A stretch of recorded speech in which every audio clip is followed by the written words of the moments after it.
Glad you can join us. This is Bills by the Numbers, where we let the stats tell you where the Bills are at. We're brought to you by FanDuel. Make every moment more. Coming up, the Bills' pass game has been very efficient in the first half under OC Ken Dorsey, but it hasn't been very explosive. Does it matter? Going for it when you should on fourth down. How are the Bills faring in that area? We share the figures. And Steelers.com insider Bob Labriola fills us in on the beginning of the Kenny Pickett era in Pittsburgh. Bills pass rushers, it's time to eat!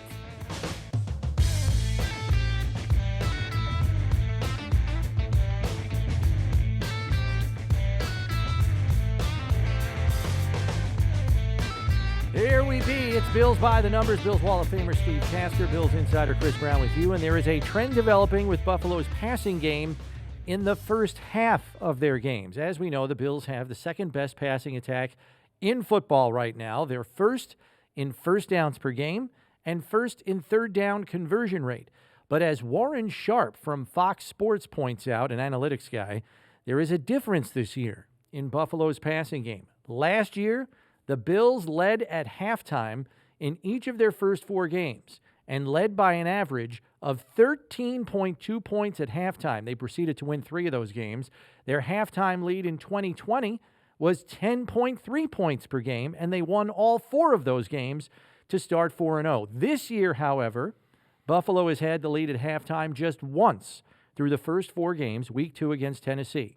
Their average lead at halftime, 0. So, Steve, we'll get into why that is happening in a second, but I realize, this isn't the end-all, be-all for winning football games, but a halftime lead has value in this league, does it not? Absolutely. Well, you want to score as many points as you can all throughout the game, but when the Bills coming into these games, I think one thing that we do know as well, teams look at Josh Allen vastly differently than they did in the first month of the 2020 season. And the 2021 season probably as well. They are doing some things against them that are different than they did at times in the games that we're talking about. However, no question, Ken Dorsey has is the difference, I think, here as much as the defenses are, and also Josh's development as well. I think Josh is more confident in dinking and dunking it a little bit when you've got a 2-deep safety or a 3-deep safety set. Just take what they're giving him, and he's confident enough in his ability to throw some darts underneath real quick to get him on the board. Now, as well, you're right.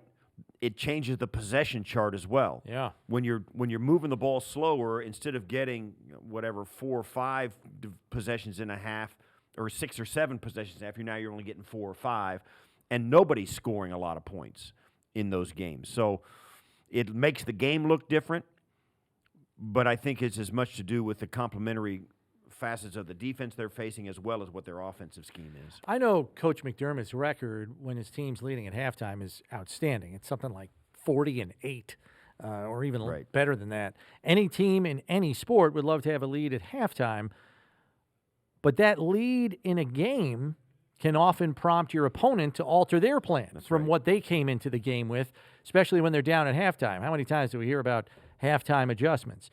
Most coaches will tell you when you can pull your opponent out of their initial game plan because of the lead that you've got on the scoreboard, that opens up more opportunities to seal the game. So while I don't think it's necessarily a troubling development, I think it will be more visibly detrimental when you face a high-scoring team like the Chiefs, or dare I say the Lions, on Thanksgiving, who lead the league in scoring. Yeah, you're right. Teams that are behind feel like they have to change. It's human nature. You feel like you got to change some things to get better. It's rare that a coach. Now, sometimes these coaching staffs are pretty sharp. They come in with they're trailing by 10 points, and they're going, "Listen, we're fine. We just can't turn the ball over, or we can't do this or that." It's not about our offensive game plan that's the problem. The defense let up a couple of fluky plays. That kind of thing. You have to be able to recognize those quirks in your halftime adjustments. But if you can get a lead and you're playing well offensively in the first half, and you're nicking them for big plays, or you're gashing them in the run game, they're going to go in there and say, "Hey, listen, we got to do some things." Now, when you're not leading, like the Bills have not been so much this year, they're saying, "Hey, we're good." And the Bills are making some adjustments at halftime. There's no doubt about it. They're doing some things differently at halftime of these games, and it has made a difference. So it's easy to sit down with the entire squad at halftime and get all of them and communicate, hey, here's what they're doing, here's what we need to do, gets them on the same page. Not so easy on the sideline series to series to series because you tell the lead dogs in your defense or the lead guy in your offense, you talk to the quarterback, you don't get a chance to talk to the offensive lineman, you don't get a chance to talk to the wide receivers. So it's piecemeal, the communication, and the adjustments are just that much more effective when the whole group is sitting in the room at halftime. So when you can get them to say, hey, we're good at halftime, and then try to do it series by series in the second half or even in the first half, it's not as effective. So now on to why this shortcoming is happening. Instead of focusing on explosive plays early in the game, which was a staple of Brian Daboll, the Bills are focusing on efficiency. So far, the Bills' passing game is putting a premium on shorter, more high-percentage completions on early downs in the first half of games this season. Josh Allen averaging 5.87 yards per attempt through the first 4 games. In 2021, he averaged 10.32, almost double. Now, the shorter completions this year are making third downs easier to convert because they're putting them in short down and distance. Right now, the Bills are third all-time in series conversion rate in NFL history right now through the first 4 games. But you're also lengthening the drives before you score. And not only that, Steve, you have more third downs to convert because you're, matriculating the ball down the field. Right. As you pointed out, the result of the longer drives means fewer possessions per game, which means fewer opportunities to score more points and build a lead. So through the first 4 games last year, Steve, the Bills offense had 28 first-half possessions for an average of 7 per game. This year, through the first 4 games, Buffalo's offense has had 20 first-half possessions. That's an average of 5 per game. 2 fewer possessions per game. How concerning is that? I'm not concerned about it. Not really at all. 2021, if you're going back to, say, 10.32 yards per attempt, that's stupid numbers. Yeah. They were blowing people away. In 2021. They got off to a very fast start. It's not, you would think, it's not sustainable. Okay. And I think one of the other things as well is, particularly in this year, going forward on fourth down has become a thing too. So you're not as, depending on your field position, when you're outside your 40 or certainly at midfield, you're not as reticent to go for it on fourth down when it's 4th and 1, 4th and 2 with a quarterback like Josh. So that gives you that extra percentage of drives that will be sustained. If you don't convert the third down, you're going to convert the fourth down. That kind of thing goes into it as well. But you're right. The 5 possessions a game in a first half, instead of the 7 possessions, it makes the game seem more precarious when you're just watching it as a casual fan because you don't get the ball that much. But your time of possession is pretty even. Your time of possession doesn't change much, but it seems as though the other team, and your defense has as much to do with this as anything, but it doesn't seem as your offense is like just zinging the ball all over the field. It doesn't seem as explosive, and therefore you seem to have less confidence in it. But I think that's a mirage. You should have as much confidence in your offense this year as you did last year when they were putting up stupid numbers. I think it's a concern for me because I think it puts more pressure on your defense to get more stops. Now the offense has to score at a higher rate per possession too. If you have 5 possessions, the most touchdowns you can score is 5. If you have 7 possessions, you could score up to 7 touchdowns. And if you only score 5 out of 7, you're still in pretty good shape. If you only have 5 possessions and you only score 3 times, I think that's an issue. Here's the thing. Those possessions look different because if you score and then give the ball back to your opponent, your defense still has to get a stop. But it feels better because you've got a score under your belt. Yeah. You're playing from the front or you're playing with some momentum. It feels differently, but it's not different. It feels different to me. It feels different, but it's not different. Because your defense still has to get those stops. Right. And look, the Bills have the number 1 defense in football, so maybe they don't care. But I cannot get this out of my head because they've knocked the Bills out of the playoffs each of the last 2 years. In a game where your defense maybe has a stiff challenge, like Kansas City, for example, you're going to need to score 35 instead of 24. Well, and for me, the high efficiency model may not get it done. Think about this, though. The Chiefs have to score 35, or in your case, 36, with 4 fewer possessions.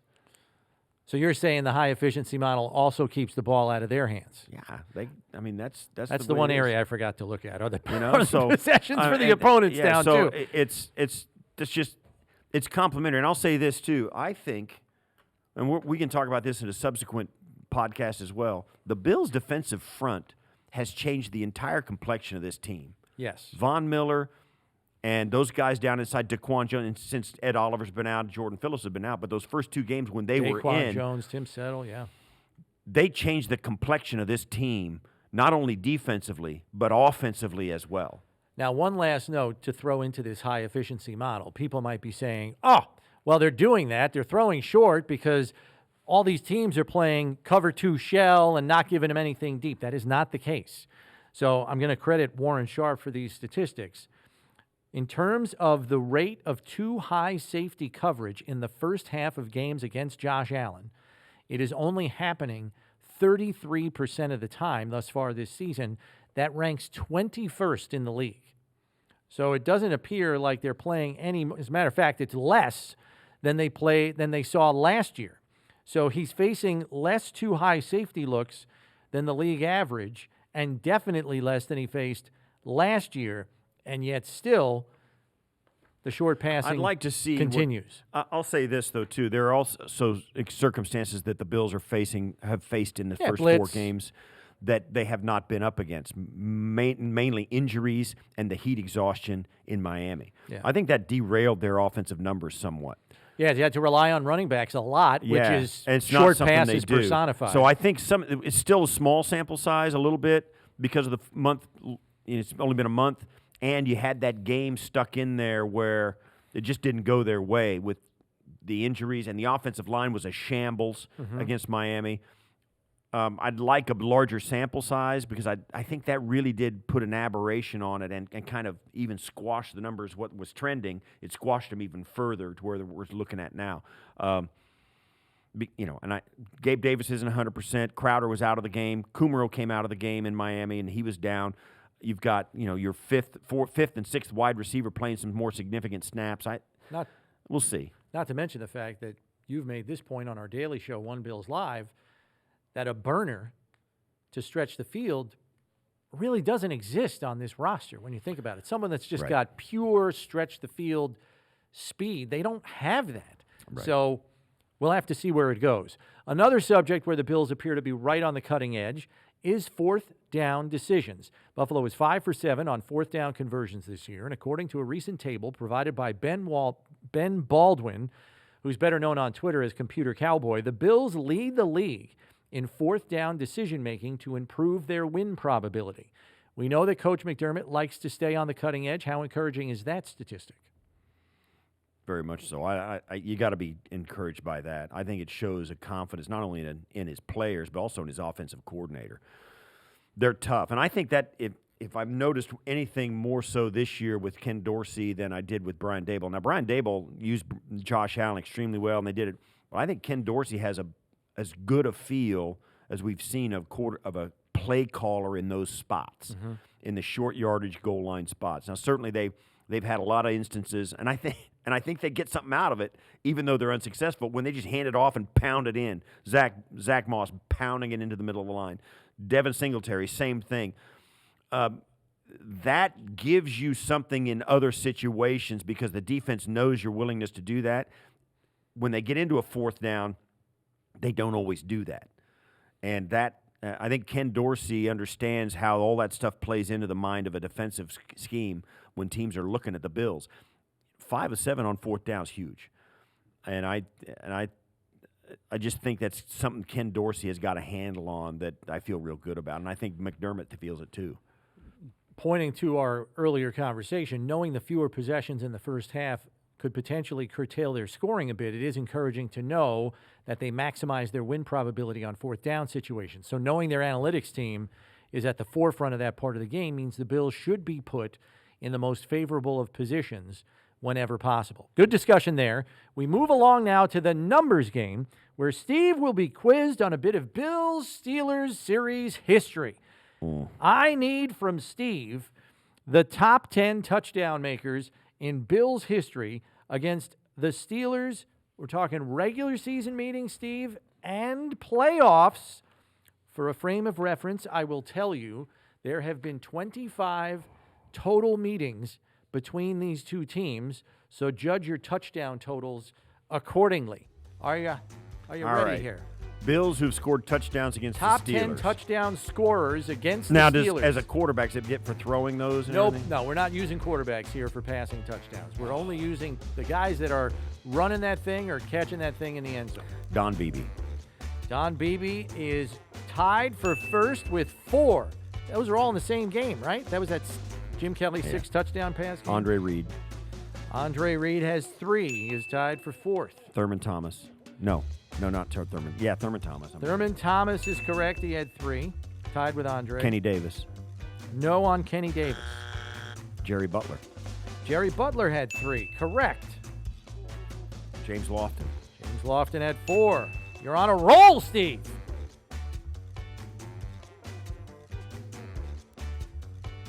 Greg Bell. Greg Bell not on the list. Didn't make the cut. Only had 1 touchdown. Did I say Kenny Davis? You did, and that was not correct either. All right. Andre, I said. James. Said Andre, yeah. Thurman, I said. Don Beebe. Let's go with, oh my gosh. Wide receiver in the 80s.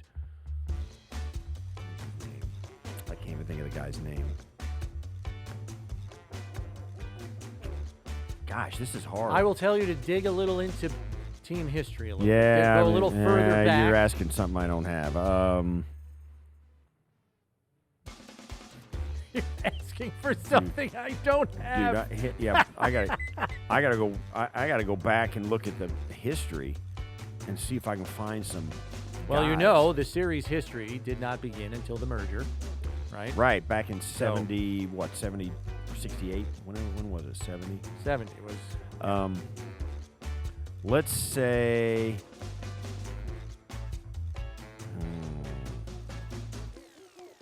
I will tell you. OJ. OJ is correct. 4, tied for first. So James Lofton, OJ Simpson, Don Beebe, all in the top spot with 4. Right. There are still 3 other players who had 3 touchdowns against the Steelers, which would tie with Jerry Butler and Andre Reed and Thurman Thomas. And then there's What was the wide receiver's name that played in the? Oh gosh. there was a receiver that played with Ferguson. Yeah, I can't. White guy. Yep. And he's actually no longer with us. Passed. And it was, You're on the right track, Yeah. Steve. Can you run that name down in the back of your brain? Oh man. Yeah. Hold on. I'm gonna get the guy's name. Don't tell me. Do not tell me. Let's see. This is what makes the numbers game so special. What was his name? Not Armstrong. What the heck? I'm gonna say. Wait. I'm gonna get there, and I'm gonna find the guy's name. His Armstrong. God. How about? I don't know. What was it again? All right. We will. What was his name? Before we get to that, I am going to tell you there is another teammate of yours on this list, and he had. Keith McKellar. It wasn't Keith McKellar. It was a player you would not expect to be on this list, and he scored 2 touchdowns. John Fina. In 2 different games. You're close. You're on the Mitch right track. Farad. There you go. Mitch Farad had 2 touchdowns against the Steelers in 2 different games. And now I will give you the most modern candidates. Willis McGahee had 2. Oh, yeah. Gabe Davis has 2. Oh, yeah. And then here are your players with 3 touchdowns scored against the Steelers that you did not get. Hold on, wait. Try again. Chandler. Bob Chandler, there it is, Bob Steve. Chandler. You got it. These other That 2, was driving me nuts. I couldn't tell. Oh. Bob Chandler. That's right. Roland Hooks. Not Roland Hooks. The other 2, one was a running back, Rob Riddick, Yeah. He had Robbie. 3. And Reuben Gant No, you got me on with Ruben 3 touchdowns. Wow, that was is tough. your top 10 Wow. Bills touchdown scorers Bob Chandler. against the Thank you. Steelers. That would have bothered That was me. Bob vindication. Chandler. That was good vindication for you, Steve. You finally tracked it down back in the deeper regions of your cerebral cortex. Bob That was all the way back in. Saw his name, not on the. It was just for the season scoring, and I finally got Bob Chandler. Some surprising history, though, there in the numbers game. Good job, Steve. Time for us to get caught Good up job. on Thanks for that. just what has transpired I suck. in Pittsburgh through the first month of the season. We know rookie first-round pick Kenny Pickett has been thrust into the starting lineup, but there's a lot of other changes with the Steelers this season. Here to help us with those is Steelers.com insider Bob Labriola. Okay, Bob, so we have to begin with the obvious, the beginning of the Kenny Pickett era.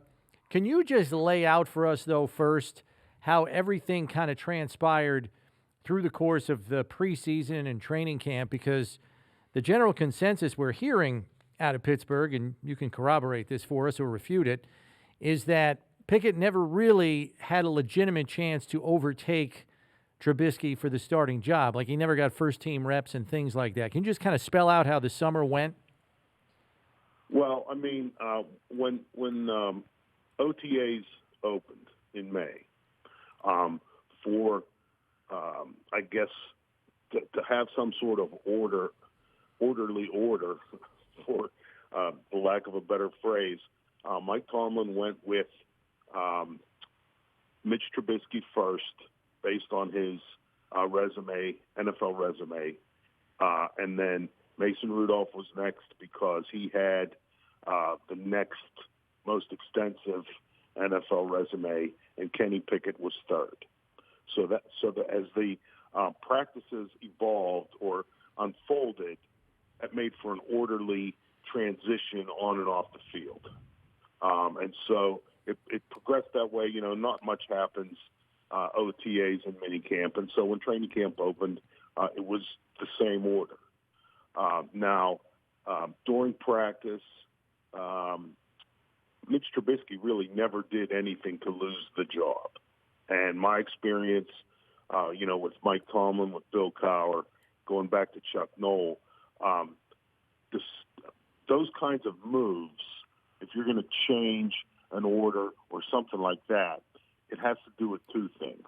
One is one guy has to be performing well or maybe better than expected, and another guy has to be messing up. It's a combination of things. Because if one guy is playing well and another guy behind him is playing well, usually they'll just stick with the order. So Kenny Pickett, in the estimation of the coaching staff, was showing things during practices daily at training camp and in the preseason games when he saw some action to justify a move up to number 2. Now, while all this was happening, Mitch Trubisky was not doing anything that was bad. I mean, he didn't have any bad practices. He didn't have any bad outings in preseason games. And so because of the fact, that he had experience as a starter in the NFL. He had a winning record with the Bears. They went to the playoffs twice with him as a starter. Trubisky had a win in an NFL playoff game. The season opened with him number 1.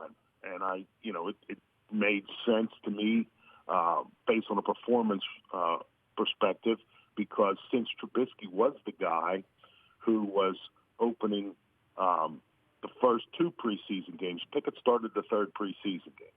So he did get snaps, against, as Mike Tomlin refers to it, as against the varsity. So he didn't do poorly. But I just think that all of the things that go into being a starting quarterback in the NFL, and a lot of that has to do with what we're doing right now, media, every day, being the focal point of, because locker rooms are open again, and in Pittsburgh, that means the media is in there every day after practice, sometimes before practice, depending upon, the day's schedule. So I think that it made some sense that you go with the veterans and see how things unfold, especially with the kind of defense that the Steelers thought they had once the season opened, as the season opened, with everybody healthy. So, that's kind of how it started.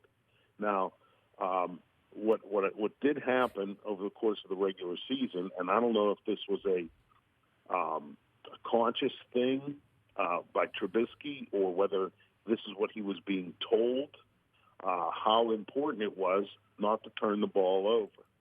Okay, so the Steelers go to Cincinnati for that first game. They have 7 sacks, 5 takeaways, 4 interceptions. Don't turn the ball over and win.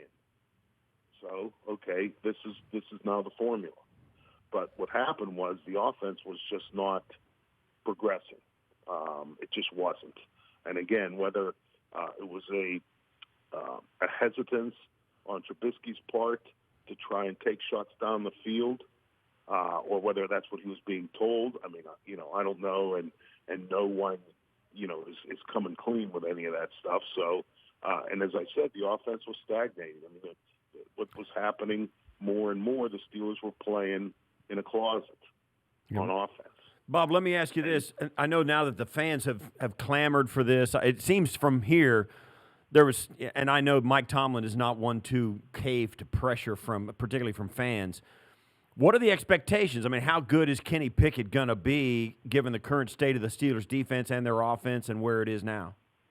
Can't answer that. I mean, I thought in his half against the Jets, and let's be honest, it was the Jets. Pickett, he supplied an energy.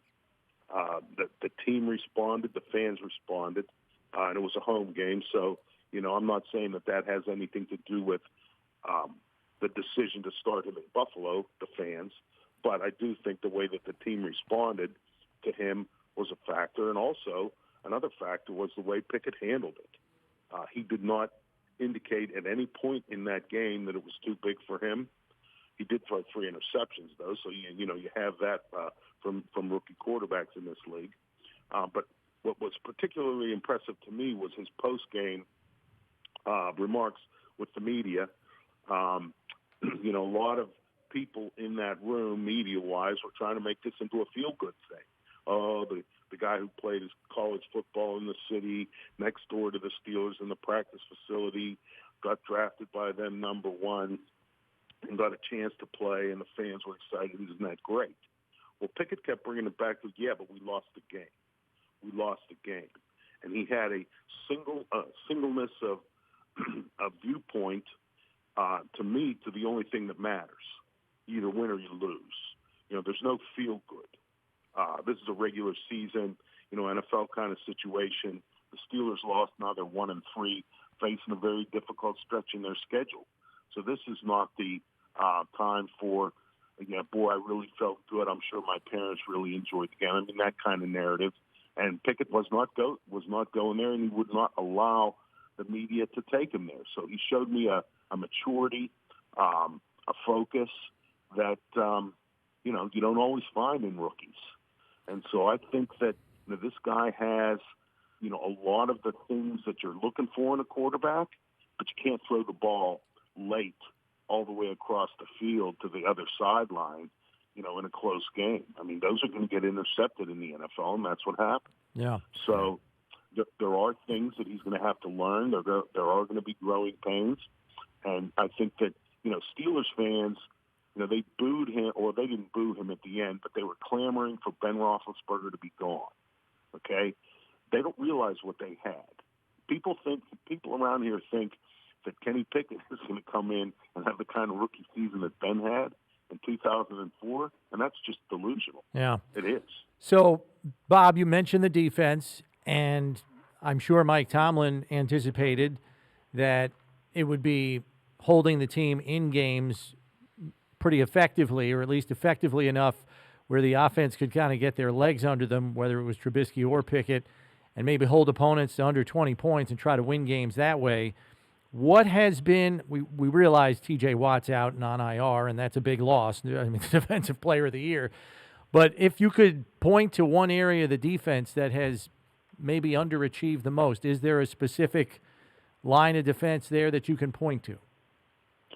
Not really. I mean, everyone likes to point to the run defense, and that was certainly, was a focal point of the off season.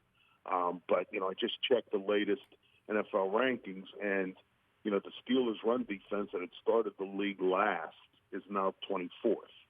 So that has been improving gradually. I get it, and I also understand that in this city, 24th in the league in run defense is nothing to hang your hat on.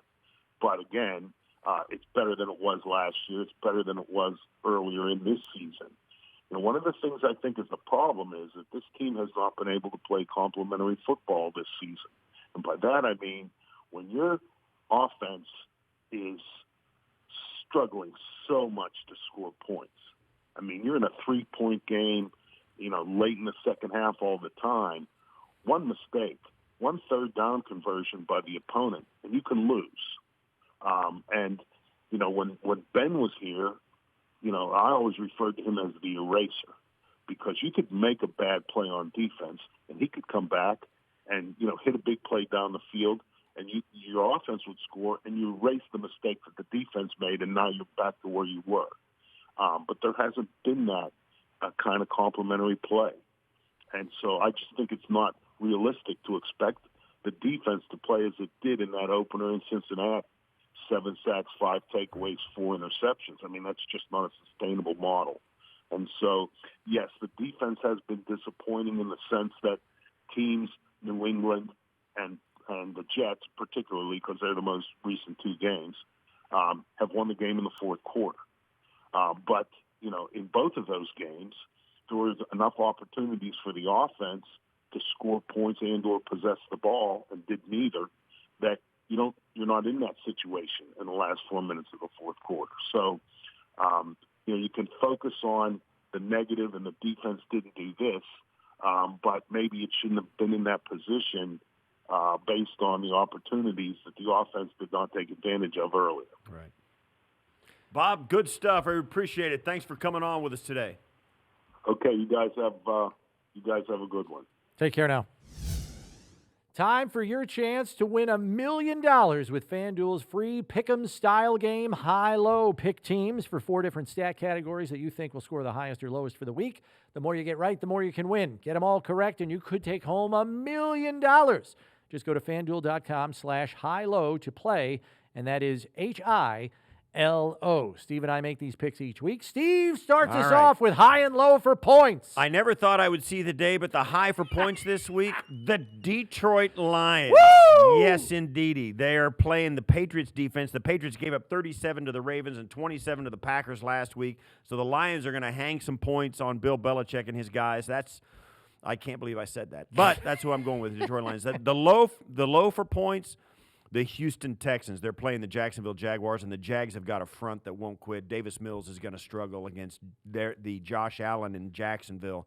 And so that's who I'm going for low. High, Detroit Lions. The low, the Houston Texans. Lions lead the league in points per game. It's they amazing. Are killing it. High for passing yards. I'm going with the leader in passing yards this season, Justin Herbert. I know his ribs are still a little tender, but the Chargers can't run the ball at all. They're last in the league in rushing, so the burden falls on Herbert, who has to do it all with his arm. So against an underachieving Browns defense, I think the Chargers will be able to dial it up through the air. Low for passing yards, I'm going with Kenny Pickett. Yes, he'll probably be throwing at the end of the game because the Steelers will be behind, but I don't see this game going well for him in his first start on the road against Buffalo's top-ranked defense. All right, for high in rushing yards, I think this is going to be a breakout year for the Vikings running game. They haven't put it all together this season, but they're playing the Bears. So I think Dalvin Cook and company are going to roll this week. Vikings against the Bears for high in rushing yards. And low for rushing yards, the L.A. Rams. They refuse to hand it off anyway. They're playing a Cowboys defense and a defensive line that is really cooking. So I think the Rams will be disinterested in running it in the first place. Plus, even if they do, I think the Cowboys have got the front to stop them. Yeah, the Rams are all beat up on the offensive line, too. That never helps. High for sacks, I'm going with the Bills. back in their stadium against a rookie QB in his first NFL start. I see them getting home in similar fashion to what we saw in Week 1 when they had 7 sacks. Buffalo high for sacks for me. Low for sacks, I'm going with the Falcons. 23rd in the league in sacks per play, and facing Tom Brady, who rarely takes sacks because he gets the ball out. I've got Atlanta for the sack low. Our closing figure for this edition deals with just how much the passing game for the Bills, Steve, has been leaning on Stephon Diggs. Through the first 4 games, he's got 406 receiving yards, good for second most in the NFL. So he obviously leads the Bills with 406 receiving yards. Steve, the next 3 receiving leaders on the Bills, Devin Singletary, Isaiah McKenzie, and Dawson Knox, combined receiving yardage, 405 yards. 1 yard less than Stephon Diggs all by himself. How about that? I think that's a function of the injuries and the offensive line, the way that the Miami game went. I don't think it will be that skewed going forward. Let's hope so. But I'll say this. They've needed every bit of what Diggs has given them. He has been a warrior and the guy. And I said it in the Baltimore game in particular. The great players for Buffalo showed up and won that game. Yeah. Diggs is definitely on that list. Josh has been great about spreading the ball around. He just hasn't gotten a second or third guy to really take off yet, and hopefully that Gabe Davis isn't 100%. Yes, he's not. And hopefully that receiving core can get healthy because they've been beat up pretty much since week 2. Yeah. Hopefully they get healthier sooner rather than later. Be sure to subscribe on whatever podcast platform you use to Bills by the Numbers so you know when the next episode is out. And remember, when you need to know about the Bills, you need to check Bills by the Numbers. For Steve Tasker, I'm Chris Brown. Thanks for listening. We'll catch you next week, everybody.